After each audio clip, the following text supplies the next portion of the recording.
Alright, hello again. This is problem 6 of the final exam review, which reads that a charge of mass capital M and charge capital Q is suspended between two charged parallel plates near the surface of the Earth as shown below. The two plates are a distance d apart and have a potential difference of capital V. Part A asks, what is the gravitational force on the mass in terms of the variables given? And so this is pretty easy. What we just have to do is use our equation. So we have Fg is equal to mg. That's probably pretty familiar by now. And so we can use that equation to solve for the gravitational force. So we can say that Fg, the force of gravity, is equal to the mass, which we defined here as capital M times g. Now you can choose to write g as either 9.8 newtons per kilogram or just as g. Either one works.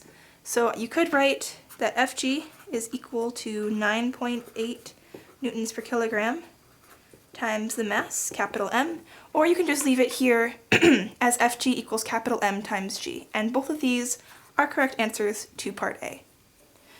Now part B gets a little bit more complex. It asks for what is the electric force on the mass in terms of the variables given. And for that we need to use these two equations. Fe is equal to the charge times capital E, and then also delta V, which is the change in potential, is equal to E times D, which is, dE is the electric potential energy, as opposed to just the electric potential. And so we need to do first is set Fe equal to the charge, which we've defined as capital Q, so capital Q times E. Now what we can do from here is that because we have the distance as defined as little d, and we have the potential difference as defined as V, that's the same as delta V in this case. And so we can say that Fe, V is equal to E times D. And so if we have that V is equal to E times D, and we consider both V and D are variables, we can substitute that equation to be E is equal to V divided by D.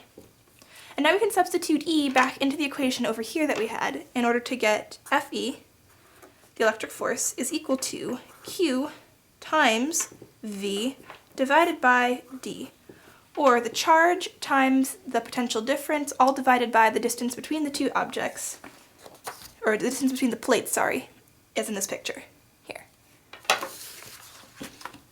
So this will be our answer to part B, and I'll box our answer to part A here too. Alright, moving on to part C, it asks to find the potential difference between the plates in terms of the variables given. And so what do we know is potential difference? We know the potential difference is V here. And so what we can do now is we can use the equations that we've created in order to solve for V. And the easiest way to do that is by setting Fg, or the force of gravity, equal to the electric force, Fe.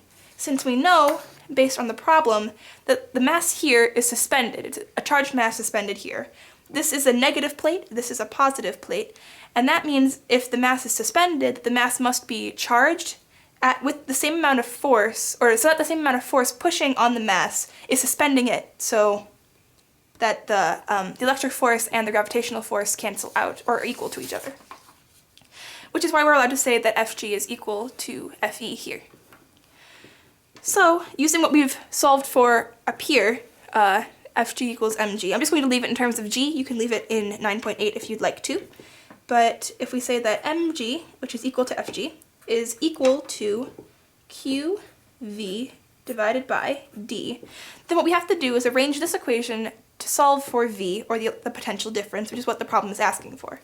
And so we can move that equation to become mgd is equal to qv, and then by dividing by q, we will get that v is equal to mgd divided by q. And that will be our answer to part C.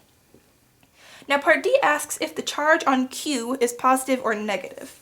And the easiest way to look at that is by knowing that this here is a negative plate and this is a positive plate. And we know that like charges repel and opposite charges attract. And therefore, if we're opposing the force of gravity, that means that the net force on this mass must be pushing upwards, or away from the negative plate. So since like charges repel, and we know that it's suspended, the charge has to be negative. The charge of the mass has to be negative because it repels the negative charge of the plate which is below it. And so we can say for part D that the charge is negative. And that is the end of problem 6.